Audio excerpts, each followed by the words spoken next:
This episode is brought to you by Adobe XD. Adobe XD is the collaborative platform for experienced designers to design and prototype engaging user experiences.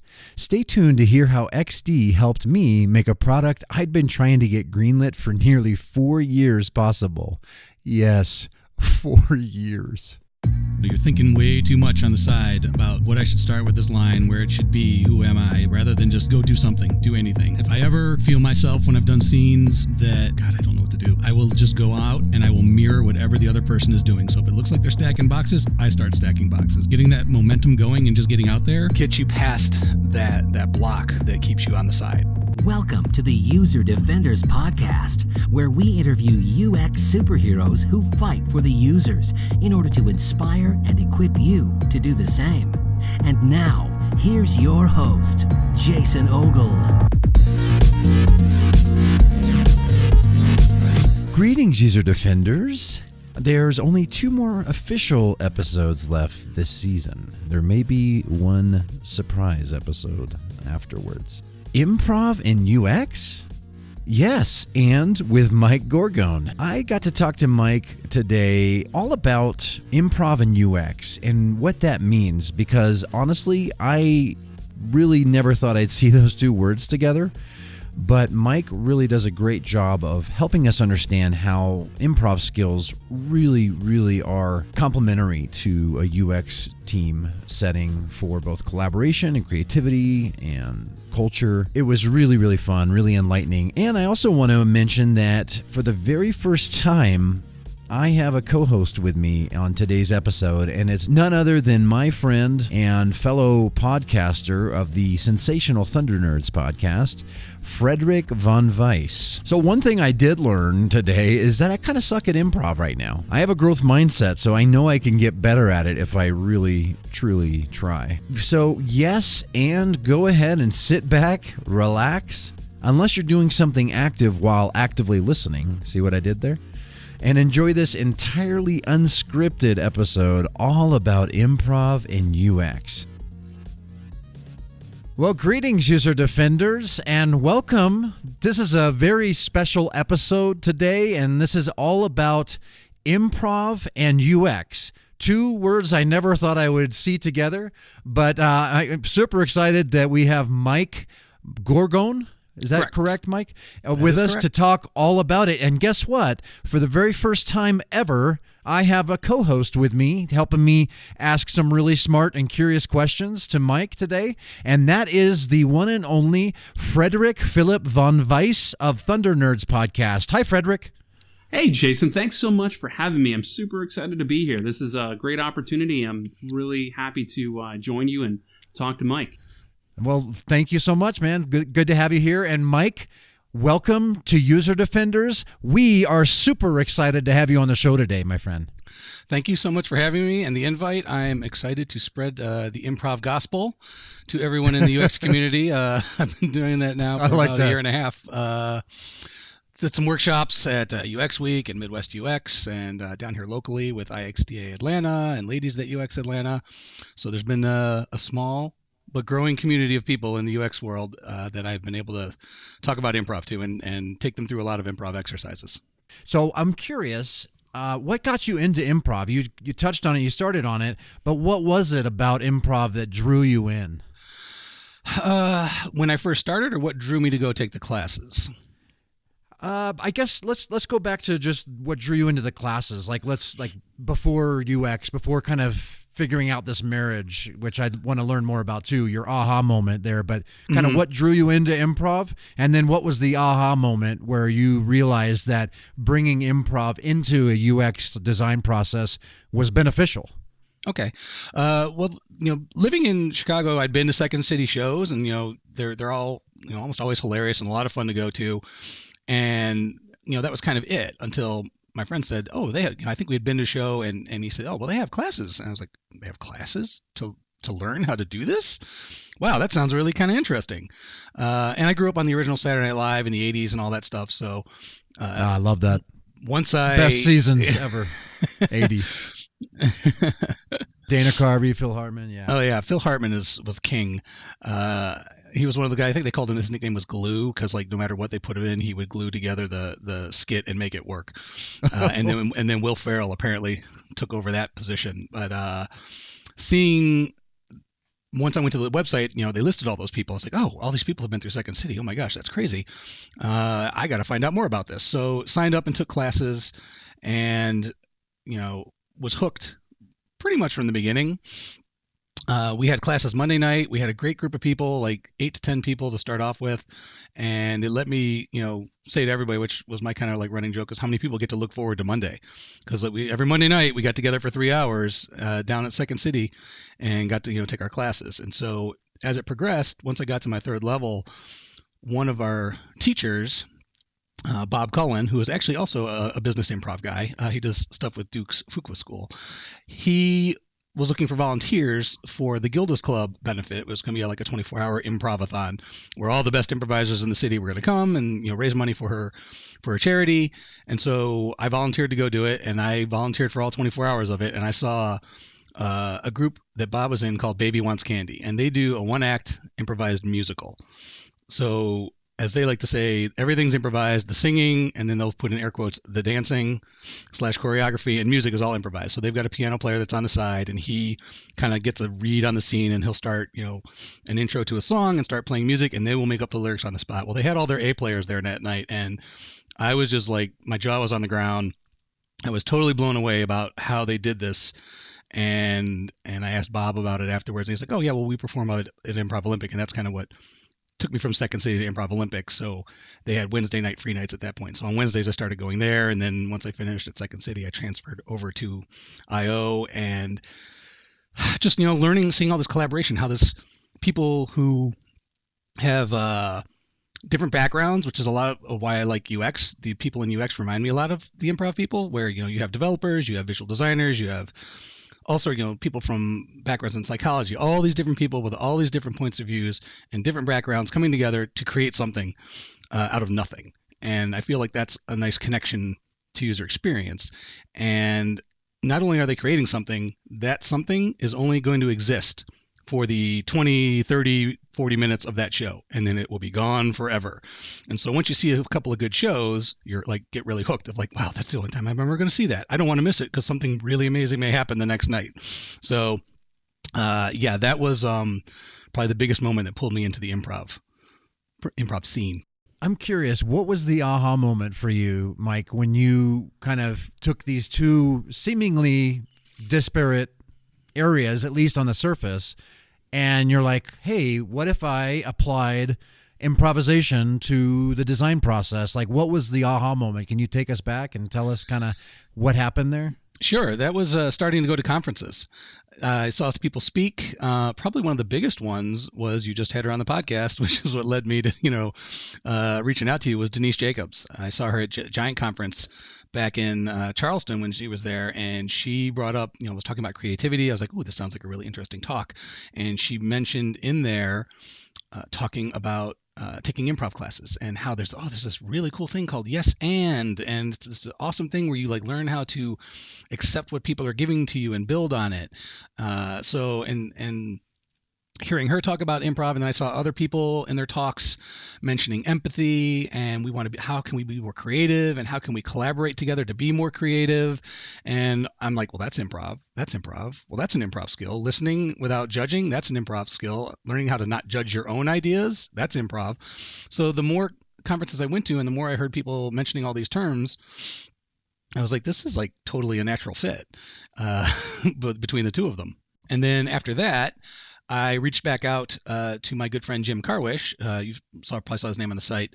I went through Improv Olympic with him in Chicago, and he is here in Atlanta. He's from Atlanta, doing applied improvisation. So his day job is to go into companies, and he works kind of probably like a broader range of things, not necessarily focused on UX. That's where I came into play on that. But he goes in and uses improv to help upper management communicate better, and do a lot of the same stuff, communicate with people, collaborate, come up with more, quote unquote, innovative ideas and all that stuff. Are you also presenting at these workshops? Jim's no, that's his thing. So I like I said, I'm more focused on the conferences, and he's out doing it on a daily basis, working within other companies. So I guess I could say I'm like maybe more the tip of the spear and getting people introduced to improv, and then he takes the ball and runs with it from there. Gotcha. And you guys are writing a book as well, right?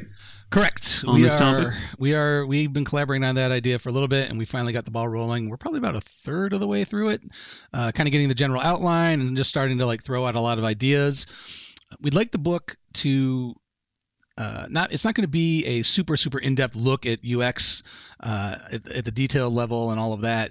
We'd like it to be for anyone who maybe has never heard of UX, to give them a good idea of what the process is and what it all entails. But we want to kind of lay out the process of each of the different phases, from discovery to or kickoff to discovery to research to collaboration, and then coming up with the ideas and the ideation part of it, and showing where improv connects to all of those things, and then also listing out and going over some exercises that you can use to help build those skills for those different areas. I would love to know some of the touch on some of the topics that you have in these workshops, and if you don't mind, if we just kind of bring these up and you could touch on these, like introduction to improv fundamentals. Okay, yeah. What does that look like? So for that section, we've kind of got an improv section at the beginning of the workshop, and in there we'll go through some warm-ups, and the warm-ups are usually to kind of get the jitters out of everybody, because everyone's usually nervous. They're like, oh my God, we're doing improv. What does this all going to mean? So there's a few exercises just to get the jitters out, get them warmed up, get them listening. And that will usually lead into some exercises for non-judgment. And then that will go from non-judgment to listening to agreement. That's usually the start of the workshop. And then I'll usually move over to the connection section. So there's improv exercises that help people to connect better. So, I mean, and this is a basic actor exercise of like just mirroring. You have two people stand across from each other and they have to mirror each other, and you'll have one of them be number one and number two is the other one, and you'll have number one lead for a little bit. And it always turns into like a frantic, frenetic thing where people are like going super fast and I have to calm them down, because the point isn't necessarily to go so fast to make the other person try to keep up. It's actually just to kind of, maybe more like Tai Chi, where you're moving slowly and getting in sync, and then you'll have number two lead. And then eventually it'll lead to either person can lead, which is kind of interesting, because you'll see the people moving and you're moving along with them. And then all of a sudden in your head, you decide, I want to move this way. And the other person all of a sudden realizes, oh, you're leading. Now I'm going to follow what you're doing. And you'll see it kind of move back and forth, and that connection build between the two people. So that's like listening with your whole body. Yes. Right? Yes. Absolutely.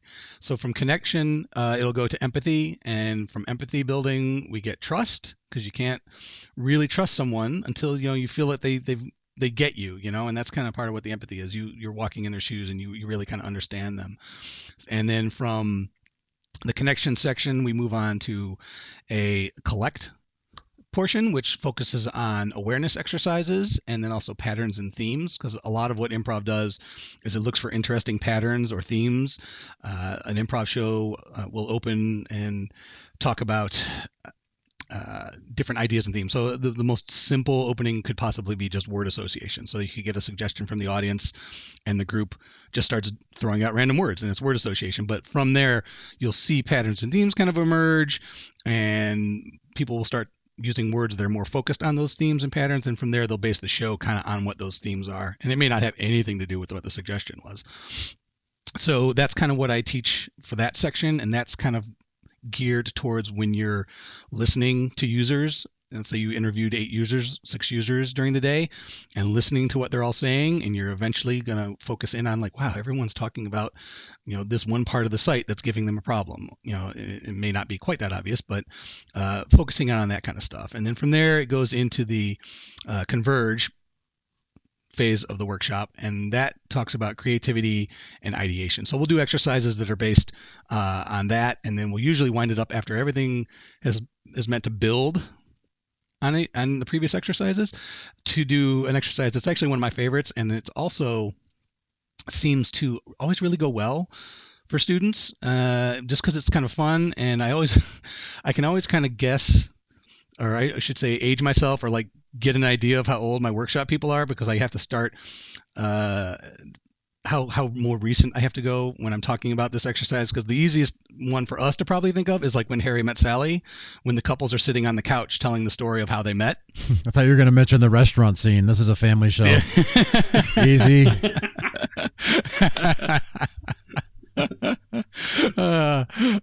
So it's called the interview. And so basically you'll have two people sit in a chair, and they pretend they're speaking out to a camera that's filming them, and they're playing two people who like and know each other, and they tell a story based on a suggestion that I'll get from everybody else in the workshop.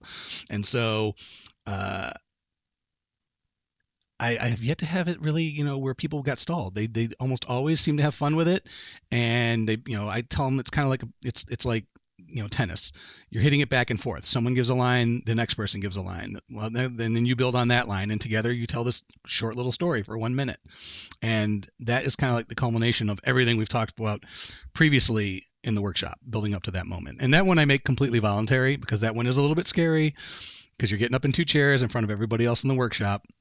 So they don't have to do that part if they don't want to, because I totally get that one's a little bit more stressful. But everything else is either one-on-one or everyone else broken out into groups of 6 to 8 people.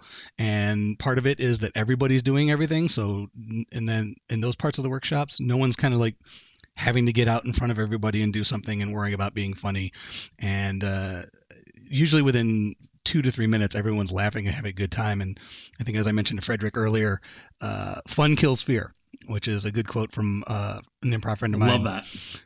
Greg Tavares, who's in Charleston. He's used that in a talk where he mentions that, once you're having fun, the fear kind of just vanishes.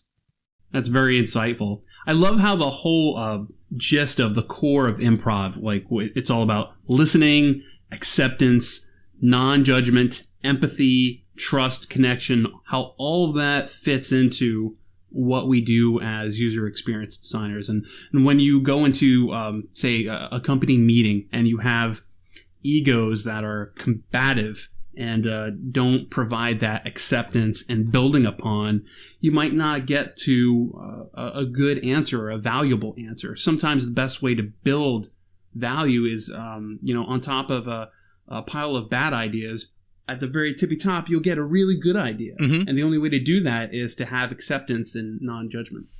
Right. If you're willing to explore the idea, you really don't know where it could go. It could go anywhere. And as it grows, it could get to that interesting place that you're like, oh wait, this solution actually will work. And even like I mentioned with the opening of an improv show, whatever that initial suggestion was that they build off of that could end up not even being mentioned again. But whoever maybe had that first idea in the meeting, they're going to feel connected to it because, hey, I contributed to this and it helped everyone grow this other idea, even if it maybe wasn't what my initial idea was.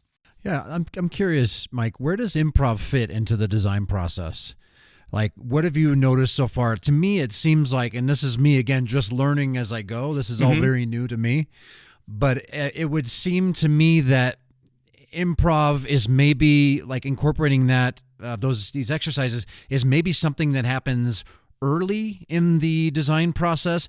And I'm not gonna assume, but I'm curious: when does it happen, and does it only happen in the beginning, or should it happen throughout the whole life cycle? I would say it is probably more geared towards the beginning, but also the middle. Anytime you're going to be interacting with the rest of the team or anyone outside of the team, I think those skills are valuable. When you're doing design reviews and you're looking to get information from your teammates back, and if you're going in there to help them, your thought in your head is, I'm not going in here to destroy this design. I'm going in here to add to it. And how can I make it better and make them look like a rock star? I mean, that's kind of like one of the mantras is to play from the top of your intelligence and make your scene partner look like they're a genius. So I try to take that mindset into a lot of what I'm doing. So it may not necessarily be like I have this specific skill that's going to help me, create the next greatest slide control, but I think it's just more of the mindset that you go into that makes you more open to helping everybody else, and that will, I believe, come back once you're oh wow, Mike helped me this last time. Next time he comes in and asks me for my input, I'm going to be more than happy to give him my thoughts. Yeah, that could be anywhere. It could be in the stages of a design sprint. It could be throughout little aside conversations here and there. I love that. And a lot of people, Frederick, you mentioned pushback because everyone's like, oh, I can't just agree to everything. We're supposed to just say yes all the time. And we're not asking them to say yes to everything. We're just asking them to be open to exploration, because that's where that part really kind of comes into it. Because eventually, yes, you do get to the point of, okay, we've got this set of ideas. Now what do we do? And that's at the point where you can, do things like dot voting or other things that are going to narrow down the list, or to prioritize them, because, hey, yeah, we do have so much budget, or we only have so much time, or, we've got a development staff that can only get this much done. What can we get done? But, hopefully at that point, if you're using, that mindset, you've gotten to something that is really good that will end up being developed by the developers. I love that you brought that up, because we could always talk about the yes and concept, the way communication skills are based on contribution and collaboration. Do you mind kind of briefly touching on that for the audience? For the collaboration part of it, or just in general? How the yes and concept works and how that's relevant to this. So when we are doing the workshop, the basic introductory, yes and exercise, and this is whether you're taking improv classes or, doing this, it can be a little stilted, but it is literally called yes and if we want, you guys can do this exercise as well. It's where you'll have two people, line up across from each other. And we're two people. We yes, can do it. You are, and you are lined up visually. Me. On my screen. You. Pick me, Mike. Pick me and pick Frederick. Oh, my hand's up. You two, come on stage. Okay, here we go. Okay, so I'm sitting in a chair. The gist of this exercise is obviously yes and. So what I'm going to have you guys do is do like a 3-line to a 5-line scene. And while this is very I don't know if stilted is the best word, but it's very contrived, and you would never do a scene like this. But the point of the exercise is to get you listening and understanding, and then responding by adding more information to it. So I've been trying to get an internal product built for nearly 4 years now. Don't ask. And it finally got greenlit recently. The kicker? Due to a large business pivot on the IT side, the dev team has a very limited time window to build out the MVP. Well, thanks to Adobe XD, I already had the blueprints. I was able to quickly design, test, and gather feedback on my prototypes before the business decision was even made. So the next time your stakeholders or engineers like Howard Hughes say, "Show me all the blueprints," you can confidently fire up Adobe XD and say, "Here they are." Don't wait 4 years. Download XD for free and experience design already ahead of its time at userdefenders.com/XD. So, active listening. Yes, active listening. One of you will give a line. The other one will say yes, repeat the line, throw an and in there, and add your new piece of information to it. So we're just building on the story. Exactly. So a quick example, and I'll kind of do both parts of it here. So if I were to give the first line, I might say something along the lines of, "I think we should go get pizza for dinner." Yes, I do think we should go get pizza for dinner. And I have a coupon for buy one, get one free. Yes, you do have a coupon for buy one, get one free. And remember last time we were there, we had a big argument with the owner because the coupon was expired. Yes, I do remember the last time we were there, we had that big argument with the owner because it was expired. And this time, I made sure that the coupon is good to go. So it's just something basic like that, where you're telling a story together, but you're advancing it with new information. And again, the point isn't to be funny, but like literally you're making it up on the spot. But your next line with that "and" is inspired by the previous line. Yes. Ooh, can I go first? I got something. Yes. I'm ready to go. Okay. Do you want us to come up with a scenario, or do you want to throw one out at us? No, you guys can totally come up with it on your own based on the first line of dialogue. And all right, ready? Whenever you're ready. So Frederick's looks like Frederick's ready to go, man. I'm so excited by this. I'm nervous. I'm nervous. I'm not good at this stuff. You should be. I got a good one. It is okay to be nervous. So whenever you're scene. Right. Wait, is that the beginning of the end? Just go. Scene is the end. Yeah, we'd call scene at the end. Yeah, you call scene. Okay. Go. Jason, I think that we should start using oil paints for all of our wireframe from now on the company's projects. What do you think? Yes, and if we used oil paints, maybe we can try to see who else on the team has some artistic backgrounds. That might be interesting. That's a great idea. I know Joshua has been an accomplished artist for 27 years, and he already has a can of linseed oil, so we could get started. Yes, and I think that the business analysts are going to really love this. And scene. Okay, good job. So for our yeses, we want to try and repeat that line back to the person. So when we say, like I said, with my yes, or not, I'm sorry, I think we should go get pizza tonight. Yes, I do think we should go get pizza tonight. Because what that conveys is, if I can repeat that line back, I'm letting you know, I heard you. This is what you said to me. I listened to this. Because it's really easy to get ahead of yourself as you're listening to them. And, hey, here's an idea. This idea is going to be awesome. And you just kind of jump right to it. So it's the yes, repeating it so that the person knows they've been listened to and understood. And then you add on your other piece of information. And to make it even easier for yourself, if you keep it short and sweet. One idea, because I know a lot of beginning improvisers, a lot of times they'll throw out like 5 to 6 ideas, and it's like 3 or 4 sentences. And now the other person has to try and process all of that information, which can be overwhelming to try and pick out which idea. What I don't know what to respond to. There was 4 things that he just mentioned, and now I've forgotten the first 2 things because I'm sitting here thinking about all of this, and oh my God, it's been 5 seconds since somebody said anything, and I'm dying up here. Somebody please call scene. So thank you for rescuing us. This is such a stretch out of my comfort zone, and I think that's the point. Yes, right? Oh, absolutely. And what do you like? How do you coach somebody like me? I'm an interviewer, like Frederick's an interviewer. We do podcasts. So being an active listener is a really important part of being a successful interviewer, of course. But how do you encourage or coach someone like me who's just I don't have the confidence to just like getting up on a stage and doing this in front of a bunch of people. That is a big fear, right? For sure. But how do you coach somebody like me who just wants to do this, wants to be a lot more in the moment and kind of just pull random thoughts and ideas out of nowhere?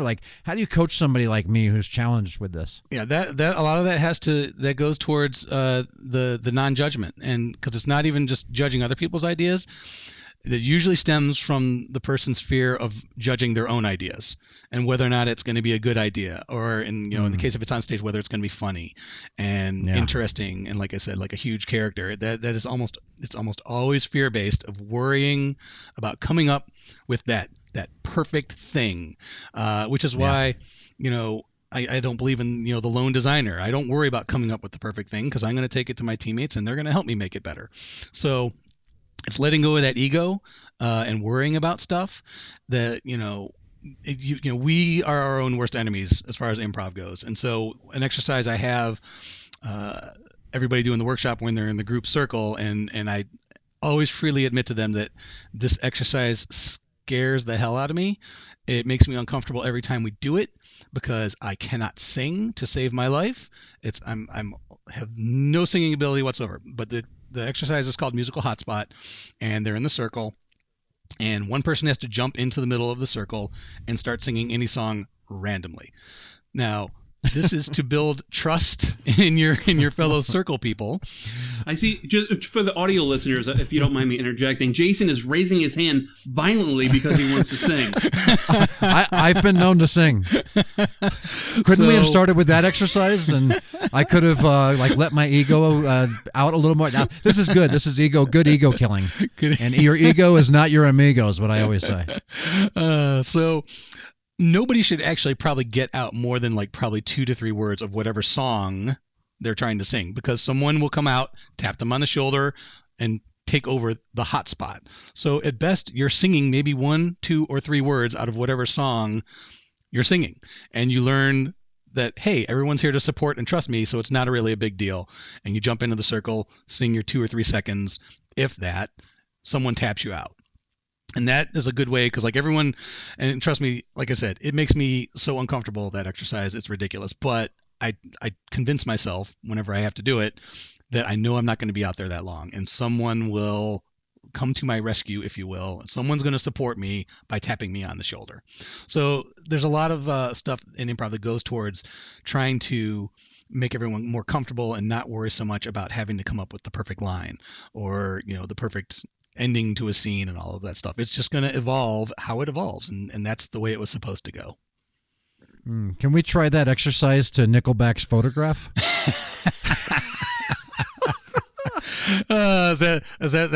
That's for Steve and his Nickelback suggestion. Steve should be in here too. But it could lead to look at this photograph. More. Nobody tapped you out yet. Nickelback has never. Every time I do, it makes me laugh. I hope your guy puts in the music in the background for this part. Look at this photograph. Every time I do, it makes me laugh. I think it's about not taking yourself too seriously and being open and being willing to share your ideas. And like you said, Mike, it's not about holding things back and judging yourself. And as you also said, you could be your own worst enemy, but get any ideas out there on the table so we could just start getting ideas. And if it's that non-judgmental environment, we could take some inspiration from things here and there and find the value in that and build upon. Mm-hmm.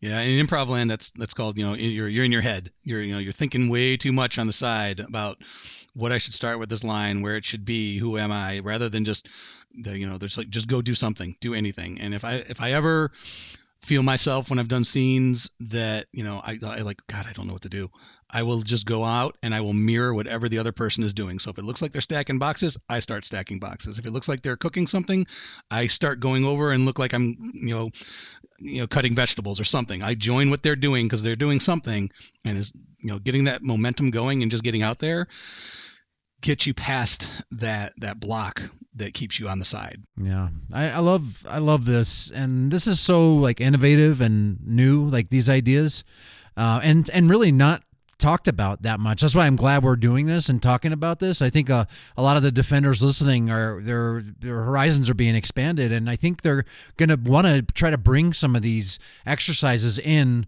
to their environments and to their teams. And but here's the thing, and I just did it. I just said here, but I just I didn't yes and my own statement, but I do have a concern about this, and it's just that there's a lot of teams, there's a lot of cultures that just where teams don't feel safe, especially in the creative environments, right? Because we're kind of expected to come up with ideas like as creative people. It's just like, oh yeah, just the creative people will make it look pretty. The creative people will come up with this tagline or this marketing campaign or this UI or like just pass it over to the creative people, but unfortunately, and a lot of times because of culture, and culture trickles down always, and so maybe because of poor leadership or people just don't, I think that a lot of people, especially newer designers, they don't feel comfortable, they don't feel safe enough to, even though they want to, but they just don't feel safe in those environments. Like, what do you say to that? It's interesting you mentioned that because I think when we've spoken, I'm reading Creativity Inc. right now by Ed Catmull. Oh yeah, great book. And he mentions that in there that they've made it a point at Pixar to make sure everybody actually really understands that it is safe to express themselves and their ideas, and that they don't think of failure as a failure. It's really just it's an experiment and learning, and because they have worked to make that the mindset that people are more free to express ideas because they know that they're not going to get crushed if the idea doesn't end up working. So I think that's definitely a key part of it. You definitely want the leadership to be working towards that atmosphere of trying to make sure people that are collaborating trust each other, and that's where a lot of these exercises come. A lot of it's like trust. We don't necessarily trust you guys, so we're not going to maybe give you all the information. So we, I think on our part in the UX side of things, if we're reaching out in this manner and including them more rather than just like, we're the designers, you guys just go over there and let us do our thing and we'll come back to you with it, and make them part of the process, and they see that you're working in this manner. I think that can go a long way to overcoming a lot of that.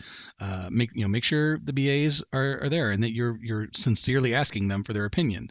Let them know that, like, I'm going to go work on a design for this. I'm not asking you to design it, but I need your input as to what's important to this project that you can help me with. So I think if we kind of go in there with that sort of like that humble attitude of like, we're here to work with you.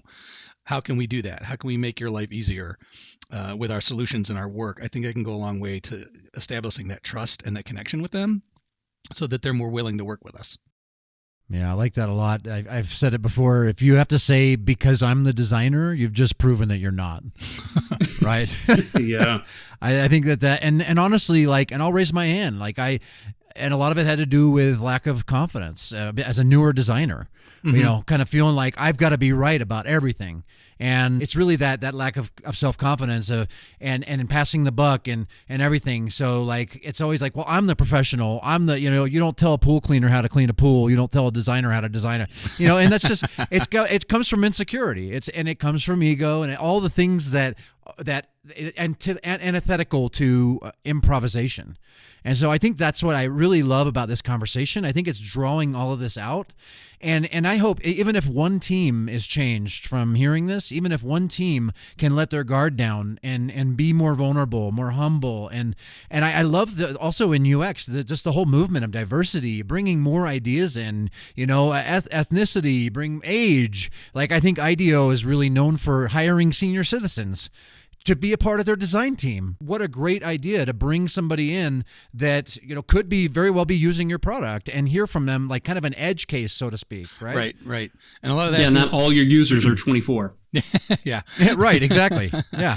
And it all kind of starts with, that listening, the non-judgment, and the empathy. And, I have an empathy story from like my first level class of improv that literally slapped me in the face. No, well, not literally, but it felt like a slap in the face. And it's like, it was an awesome moment, but also a moment that I am like, it just makes me feel horrible when I think about it. Cause we did a scene and, I can't remember what the suggestion was, but it was, me and another, improviser, classmate, and the suggestion was, I don't remember exactly what it was, but it was supposed to be two gay men at an airport, and I'll just leave it at, we did a horrible job playing stupid stereotypes that are horrible, and one of my classmates was gay, and we talked to it afterwards, and I literally saw the look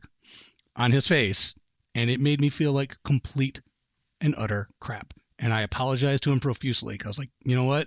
That was just terrible. All that stuff up there was just, out of desperation to try and be funny. And, I'm never going to let that happen again. And he appreciated that. And he was a great guy. And after that, I've made it a point to, play characters, honest and real. And, that was probably within the third class. And, it was such a huge learning experience of, witnessing the effect that something can have on someone right then and there, and then taking that and growing from it. And I tell my students now, a lot of them, I've worked with high school kids, that play from the top of your intelligence and don't play stereotypes. If one of you should happen to walk in and, you're playing with a higher pitched voice, they're playing a female. Don't make them the stereotype. Play honest and play real people. And that is so much better than trying to go for the gag that you think is going to make something funny. Yeah, well said. I love that. Thank you for being vulnerable and sharing that story. So what do you say to us? Like, should we try to learn? And I'm blown away by the whose line is it anyway? People they can just take objects or they can just riff. And it's does it help to just know a lot about a lot to do this stuff? Does it make you better at improv? Or I think, everybody kind of brings, I think that gets where you're, again, to worrying about whether or not it's going to be interesting and am I creative in this type of thing. And, if you've either listened to Dear Evan Hansen, the Broadway musical. Negative. Or heard of it. I have not. Okay, so the final song in there, he opens up, and the character Evan Hansen apparently writes letters to himself. I haven't seen it yet, but I've listened to the musical on Spotify a ton. And he's writing a letter to himself, and he brings up, Dear Evan Hansen, today is going to be a good day because you are you, and that's enough. And I try to tell, people that I'm teaching improv to is you are enough. You are bringing a whole lifetime worth of experience and point of view to whatever the scenes are, and you have enough in your background. You improvise every day when you go to work and you're having conversations with people. None of that stuff is pre-planned. All of your interactions, if you go to the store, you're improvising. You are doing all that stuff on the spot. None of that was pre-planned. None of your conversations were, you had them written down when you went into the office. We're always improvising. So, that's what I try, to work to. And, for that kind of stuff, I'll have them do little exercises where I'll have them, hey, when you're walking around and, when you're at Starbucks, find some random thing on the wall, like a poster, and then just do a quick word association of 4 or 5 things. What does that make you think of? What does that word make you think of? What does that word make you think of? And, if you just kind of do little stuff like that, you'll get a little bit better doing that kind of association of connecting things together. And a lot of times students will come back and say, oh my God, I was at home, the day after our class, and I thought of this great line that would have worked awesome in that scene, in class last week. And how often do we say, I wish I would have said that, exactly. After a conversation? Yeah. So I tell them, don't be disappointed by that. That's just your brain when you're not putting pressure on yourself, actually doing what it likes to do.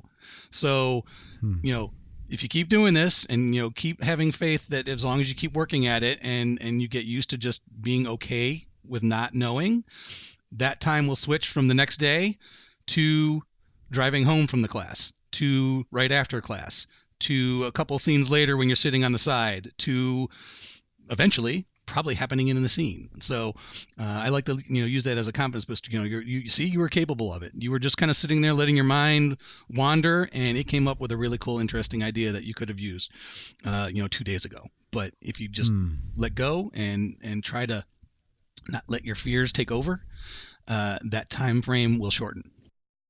Hi, I'm Matt Marquis, and Lord only knows what I do day to day, but somehow websites come out, and I fight for the users. You're listening to the User Defenders podcast with Jason Ogle.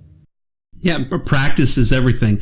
Hey, Mike, one of the big things I want to ask you, and I would hate to miss this, is what's one of the ways that we could use this in the field? Now, everybody that's already listened to this episode, what's maybe 1 or 2 really good takeaways that they could employ at their office the next time they go in and say, what would be great if I could help alter the culture in this kind of fashion? What could they do? Well, we can do an exercise for that right now, and this is one that everyone can use, and I use this one at the beginning of the workshop, and sometimes in the beginning. It can be used for listening and empathy, depending on what I want to stress. And that's the nice thing about the improv exercises is that a lot of them have multiple skills that you can focus on, and you can reuse them and say, okay, this time I want you to focus on this skill.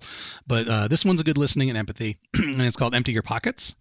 And this can be used, in my opinion, for whether or not the group is new, like it's a new project and everyone's kind of in the room for the first time and getting to know each other, or even an existing group, because you may learn something interesting about someone you've been working with and didn't know this, for a long time. So I'll have both of you find an object around you or on your person that is personal to you. I won't use it right now, but I use my wedding ring as an example, and I go through that when I'm at the workshops. So something that's personal to you, and then each of you will take a turn telling the story of that object for 1 minute. And the other person's job is to just listen, again, actively, and absorb. Try to keep those urges to, interrupt from, making you speak, or, something that causes your mind to wander off to something else. If you mentioned, I got this keychain at Disney World, and that causes your mind to wander, like when you maybe were at Disney World with your family. It's really focusing on the story the other person's telling you and connecting to them about their story on this object. So if you guys have your object, Frederick's got his, so I will have him go first. And you're going to tell Jason the story of this object for about a minute, If it doesn't go a minute, that's fine. We don't have to actually go for the full minute. But if we do hit a minute, I will call time, and then it will flip-flop, and Jason can do the opposite. So when you are ready, Frederick, go. Okay, I picked my Fitbit because it's the first thing I looked at, and it helps me get away from the screen, which is a big thing. It's important for me to have other interests outside of work, outside of the computer, to focus on my health and get out of my head. So this really helps, because I could read tech articles all day, I could do tutorials all day, but if I could get out and get a run or hit the gym and I could get out of my head, I could re-energize, that's great for me. So this motivates me to get out there. I could track everything. It gamifies everything. It helps me track my heart rate, my weight, my food. I could do challenges with friends for like steps. So it's a great motivator for me. And health is important for me because I have a 4-year-old and I want to be fit and healthy by the time he's 14 and I could keep up with him and play sports and all that. And I'm 44, just like Jason almost is too. So I'm trying to stay active and fit. So I really enjoy my Fitbit. Scene. Awesome. That is, there was so much fantastic information in there that, we learned about you. Even in 1 minute, we learned a bunch more about you than we've talked about in the last, 50 minutes or so. That was fantastic. That was a perfect example of going through that exercise and telling you, not only what it is, but why it's important to you and what it means. And that was fantastic. That was perfect. So Jason, whenever you are ready, if you have your object. Yeah, I do. I have a fortune. That I carry around with me in my wallet. I even taped it to keep it. It says, "You have tasted both the bitterness as well as the sweetness of coffee." And when I got that fortune, I just was like, how did they know? That is so true. I've had a really, really good cup of coffee, and I've had a really, really bad cup of coffee. And I think that the contrast is you don't really know what a good cup of coffee tastes like until you've had a bad cup.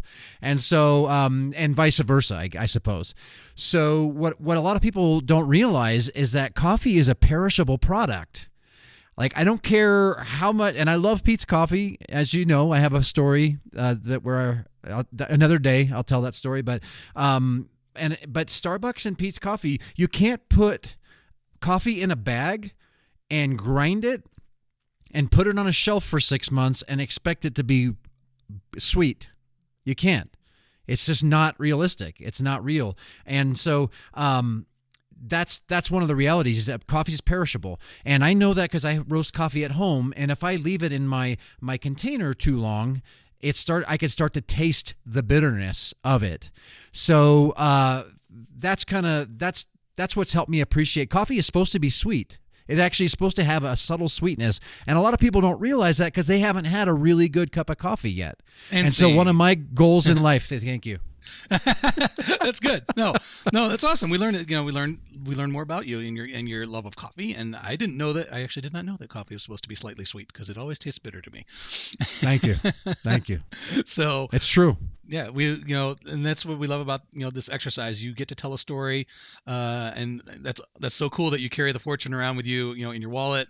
And I mentioned this to Frederick when I did this exercise at Midwest UX 2 years ago.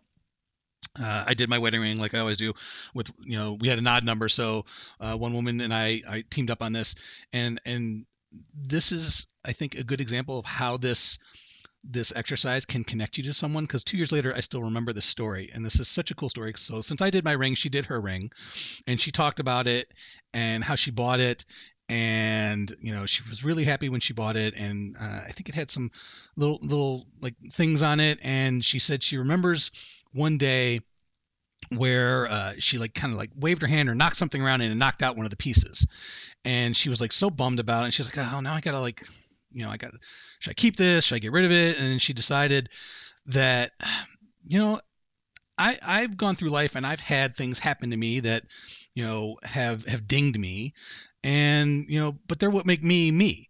And so she decided to keep the ring because it was a reminder to her that, things happen that can, leave marks, but that's what made her ring unique, and that's what these things are that make her unique. And I just thought that was such an awesome story, and it helped me to connect to her because we all talked about her rings. And I remember it 2 years later, and I know that she takes personal experience very seriously as to how it makes her who she is. I love that. That's that character, how you build upon experience, and you might have some of those scars along the way, but that's the things that you hold on to preciously for context. The same way Jason was talking about the coffee throughout his life, and a bad cup of coffee versus a good cup of coffee. The only way you know is by if you had a bad cup of coffee. It's that context of life, and that's how you appreciate the good things, the things that you hold value. Yeah, I love that sentiment totally reminded me of a line from the movie called Let It Ride with Richard Dreyfuss. Not a lot of people have seen it. It's like one of those movies that the more you watch it, it becomes kind of a cult classic film. But he's talking to Buster Poindexter. It's this guy who spends the day at the track. He's a complete degenerate gambler, and he has this like one day where he like gets all the horse races right. And he's talking to Buster Poindexter after he literally took like $60,000 of his winnings and blew it again on the next race. And he turns to him and says, I don't know, Trotter. I got a bad feeling about this. And Richard Dreyfuss's character responds like, no. In order to have a bad feeling, you had to have a good feeling. Therefore, you have no frame of reference. So that's awesome. So I love that line from the movie of like, it just really, pinpoints this guy's character that he's like just like always the naysayer and never has like a good thing, a good thought come to his mind. Yeah, this is so great. As we kind of come to a close here, I just first of all want to say that yes, and is that's one of the reasons that I'll be married 20 years this year. It's a great yes, wedding advice too. Is a really great way to stay married. Did you say yes, ma'am? Or and yes, ma'am. Yes, and yes, ma'am. Either or. Frederick, you just made more of his comment and heightened it. We're learning. I don't know if you heard about that. We're learning.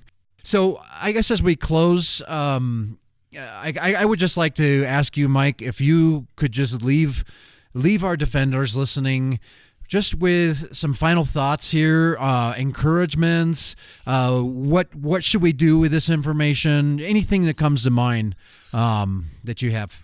I was like so excited for Midwest UX in Chicago this year last year I should say, because that's like, spent 10 years living there. They had it at the Athenaeum Theater in Lakeview / Wrigleyville, which is where I like used to spend all of my time. And we ran the workshop, and one attendee, her name's Lindsay. She's in Michigan. She has taken some improv classes, and I'm hoping, through the workshops, that's like just a first step, a first introduction to improv and some of the stuff that it teaches. So I would encourage everybody to look up and see if you have an improv theater in your local city and go give it a try. A lot of them have drop-in classes now where you can just go and meet up with a bunch of random people who are taking, like a 2-hour drop-in class just to see what it's like.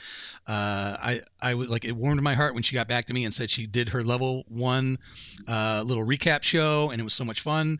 And she mentioned that I'm seeing how this affects my mindset of how I'm approaching things. It's not necessarily like, if you take a workshop on CSS and you get some cool ideas of how to use some specific CSS, text to do something. She's like, it's approaching how I'm approaching things. And she's like, it's like, I'm actually seeing how I can apply it to like my life in general as well. And so, I'm a big believer that improv can make you a better person overall, not just, within UX. So that's probably my biggest takeaway. If you can find a theater near you, go jump in with both feet. You're going to meet a lot of really interesting people, a lot of people who take it, seriously because they want to be on stage and perform, other people who just wanted to try something new and different, and then in between. And it'll be really interesting to get their points of view and, bond with them while you're going through the classes and having fun. And then you kind of nice. See how other people are acting regularly in your life, and you're like, oh, I don't. Improv's a lot more fun. I like hanging around my improv friends because they're all like super supportive, versus how everybody else is treating themselves and others. That's so good. That's so good. Yeah, improv. This can only make us better people. Like there's so many benefits. Humility, right? Checking our ego at the door, bringing other people in to what we're doing, especially in the design process. I would love if you could, and we'll obviously add this into the show notes, but if you could tell us how people could get a hold of you. What's your website? What's your Twitter handle? Sure. It's Twitter is at Mike Gorgone, and then it's MikeGorgone.com is my personal website, and then the Improv UX site. Jim switched it over, so I think it's improvinaction.com/Improv UX. And then it's Mike Gorgone on LinkedIn as well. And I am always willing and happy to answer improv questions. I usually probably talk everybody's ear off at the conferences, and my voice is actually not the strongest. So by the end of pretty much every conference, I think I sound a lot like Harvey Fierstein, to the point or either where I actually can't even like talk at all. So better than sounding like Harvey Weinstein. Touche. Sorry, that was judgmental. Woof. Not acceptance. That was not a good improv skill. Sorry, don't do what I did. Yeah. So yeah, but it does actually make in the intermediate part once it's not quite gone, it does make for a good Krusty the Clown imitation. So. That's awesome. Yeah. Well, hey, yeah. Thank you so much, Mike. Really appreciate you joining with us today. Thank you so much. Absolutely. I loved it. It was a great time. Yeah, this was an incredible conversation, one that I have never addressed on the show, and that's why I'm really, really glad we did this. And I know many defenders listening are going to benefit greatly, and I know I have a feeling you have, Frederick, and so this has just been awesome, Mike. Keep doing what you're doing. Keep spreading the gospel of improv and UX, and last but not least, I just want to say, as always, fight on, my friend.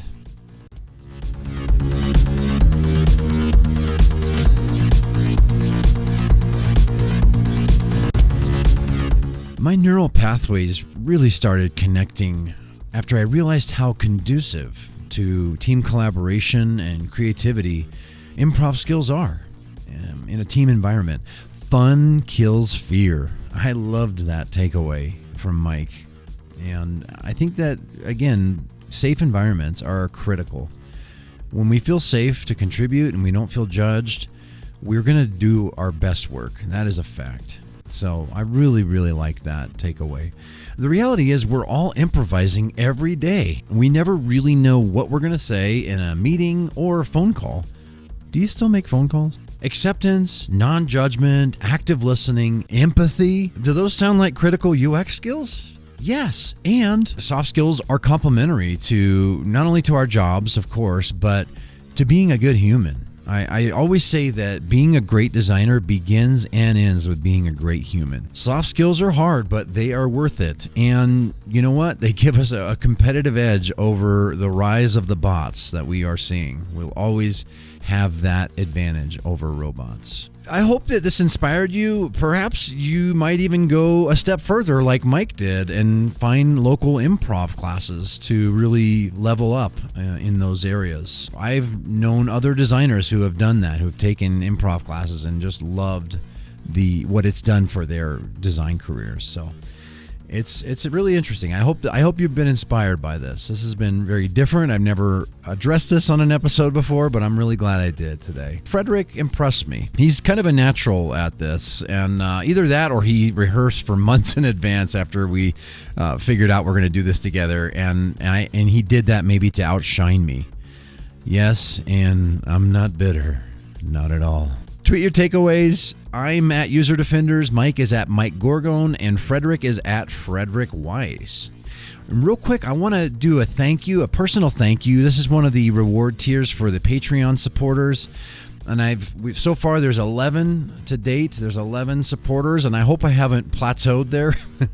There's been a lot of folks tweeting it out, and a lot of influencers in our field tweeting it out, and it's staying at 11. So I hope that I can convince you without pressuring you too much, but to help convince you to give to this show and to my efforts. Even as low as $5 a month will make a huge impact. If enough of you do that, that will help me to be able to keep making this show and keep this content coming. But I want to give a thank you to the folks that have joined the support. So let's start with Sarah Dennis.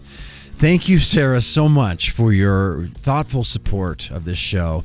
My buddy Nick Fink, and former super guest and influencer in our field, he's done a great deal, and Nick's been at this for a long time. I remember being in even on some email lists with him back in the early days, back in the late 90s, rubbing elbows with him, so to speak, on forums. So, Nick, thank you for your generous support. Nick's a master. He joined immediately at the highest tier, and thank you so much, man. And thanks for also your support on Twitter and getting the word out about this. Ibrahim Tanira.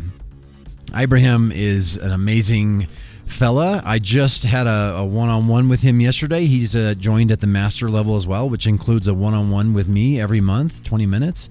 So we just met for the first time yesterday as I'm recording this. And Ibrahim's an awesome designer and inspiring fella, and he moved here from Pakistan, I think. Gosh, forgive me, Ibrahim, if I got that wrong, but he moved here recently to the States, and he's just a really great guy. Thanks, Ibrahim. And Brian Hinton also joined at the master level. Brian is a fellow co-host of the Thunder Nerds podcast, so he co-hosts with Frederick. And thank you so much, bud. I really appreciate your support. Jack Riddell. Thank you, Jack. You've been a supporter and a listener for a while now, and you're also a UD community member. I appreciate your generous support as well, bud. Michelle Tan. Michelle became a sidekick recently. Michelle is a wonderful, enthusiastic listener and supporter. She's also a community member, and I just appreciate you so much, Michelle. And I also really appreciated your comment about my voice and how it's soothing to you. I really like that a lot. Thank you, Michelle. And my buddy Justin Dower, who I co-host his podcast, his Creative Culture podcast with. He was a former guest twice over now, and just a good human altogether. He wrote a great book called Cultivating a Creative Culture, which I highly recommend. Justin joined at the master level. Thank you, Justin, so much. Anastasia Moniva. Anastasia is a wonderful supporter. Thank you, Anastasia, for becoming a sidekick and also being a really wonderful UD community member as well. I appreciate you so much. Simon Alavisi is a master supporter at the $50 a month level. Thank you, Simon, for jumping in and helping me keep the lights on here. I really appreciate you. And last but not least, Chris Connors. Chris has been an amazing supporter and listener and enthusiast of the show for quite a while.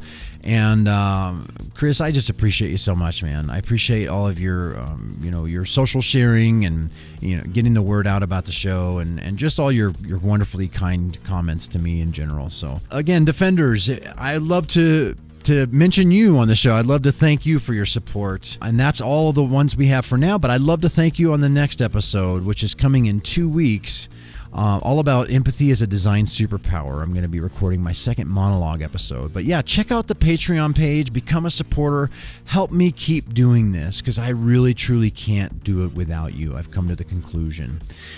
Go to userdefenders.com/support. And that's it for today. Thank you so much, Defenders, for listening and continuing to be on this journey with me. I really, you're why I do this. You are. And so thank you. And last but not least, finally, I just want to say, as always, fight on, my friends.